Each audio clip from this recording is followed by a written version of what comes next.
गुन्हा घडल्यावर जागे होणे हा उपाय नव्हे. छत्रपती शाहू फुले आंबेडकरांचा वारसा असलेल्या महाराष्ट्रात दलितांवरील अत्याचाराच्या घटना वाढत जाणे हे दुर्दैवी आहे. त्यावर उपाय योजले गेले पाहिजेत. डॉक्टर सुखदेव थोरात, माजी अध्यक्ष, विद्यापीठ अनुदान आयोग, लोकमत. 2001 ते 2015 या काळात महाराष्ट्रात दलितांकडून एकूण 22,253 गुन्हे दाखल करण्यात आले. ॲट्रॉसिटी कायदा 1889 आणि नागरी हक्क कायदा संरक्षण 1955 यामध्ये 10,161 गुन्हे नोंदवले गेले आहेत. वार्षिक सरासरी 484 आहे. यावरून स्पष्ट होते की दलितांवर अन्याय नियमित स्वरूपात सुरू आहेत. परभणीमध्ये घडलेली घटना ही याचेच एक उदाहरण. काही वर्षापूर्वी महाराष्ट्रात काही जणांनी दलित मुद्दाम खोट्या तक्रारी करतात म्हणून त्यांच्यावर गुन्हा दाखल करण्याची तरतूद कायद्यात असायला हवी अशी मागणी केली होती. अस्पृश्यता, जातीय भेदभाव व जातीय अन्याय या माझ्या पुस्तकाच्या निमित्ताने केलेल्या अभ्यासात असे निदर्शनास आले आहे की दलितांवरील अन्याय विरोधात नोंदवलेल्या गुन्ह्यापैकी फक्त 4.7% प्रकरणांमध्ये गुन्हेगारास शिक्षा झाली. हा दर इतर राज्यांच्या व राष्ट्रीय स्तरावरील प्रमाणाच्या तुलनेत खूपच कमी होता. या अभ्यासांमधून कमी शिक्षा होण्याची कारणेही स्पष्ट झाली. त्यामध्ये प्रामुख्याने पोलीस प्रशासनाचा जातीयवादी दृष्टिकोन, उच्च व आपल्या जातीच्या गुन्हेगारांना संरक्षण देणे हे प्रमुख कारण निदर्शनास आले.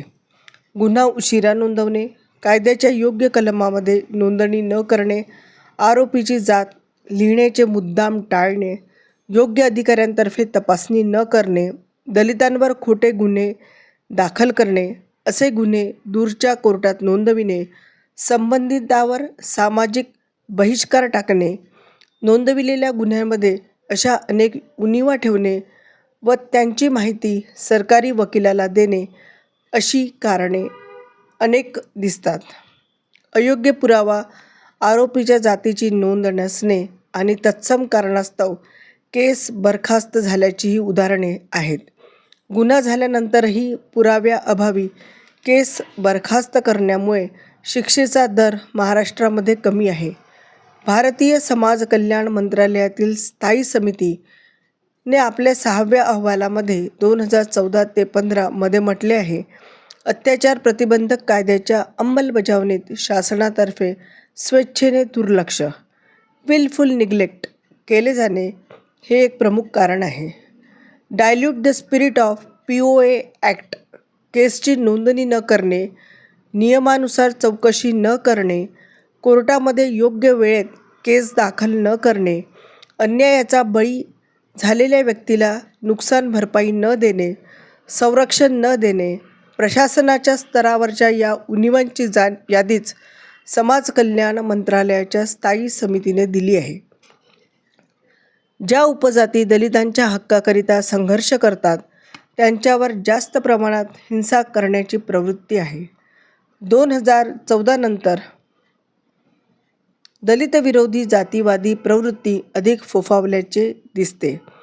परभणीमध्ये पोलीस कोठडीत झालेला घृणात्मक व क्रूर अत्याचार दलितांविषयी द्वेष व असामाजिक उदाहरण आहे हे नक्की. याला घटनाविरोधी प्रवृत्ती प्रामुख्याने कारणीभूत आहे असे दिसते. महाराष्ट्रामध्ये 2001 ते 15 या 15 वर्षाच्या काळामध्ये जे गुन्हे दलितांनी नोंदविले आहेत त्याचे स्वरूप जवळजवळ मनुस्मृतीमध्ये नमूद केल्याप्रमाणे आहे. याचा अर्थ असा की मनुस्मृतीमध्ये जी शिक्षा अस्पृश्यांना नमूद केलेली आहे ती आजसुद्धा उच्च जातीच्या विचारांमध्ये लपलेली आहे. दुर्दैवाने ब्राह्मण्यवादी जातीव्यवस्थेचे प्राबल्य अजूनही विचारांमध्ये रुजलेला कुणबी मराठा समाज या प्रवृत्तीला बळी पडत आहे. छत्रपती शाहू फुले आंबेडकरांचा वारसा असलेल्या महाराष्ट्रातले हे ताजे चित्र दुर्दैवी आहे हे खरेच. विशेष म्हणजे सरकारने नागपूरच्या अधिवेशनात परभणीच्या घटनेची चर्चा करण्यास नकार दिला हे जखमेवर मीठ चोळणेच होय. दलितांवर होणारे अत्याचार थांबविण्याकरिता आजवर अनेक उपाय सुचवले गेले आहेत. मात्र खरी गरज आहे ती प्रशासनामधील दलित विरोधींचा द्वेष व जातीय प्रवृत्ती कायद्याद्वारे रोखण्याची. मात्र दलितांनीच आता जात व अस्पृश्यते विरोधी एकत्र येऊन महाराष्ट्र राज्याच्या पातळीवर संघटना निर्माण करून कायम संघर्ष चालू ठेवणे आवश्यक आहे. गुन्हा घडल्यावर जागे होणे हा उपाय नव्हे. डॉक्टर सुखदेव थोरात, लोकमत.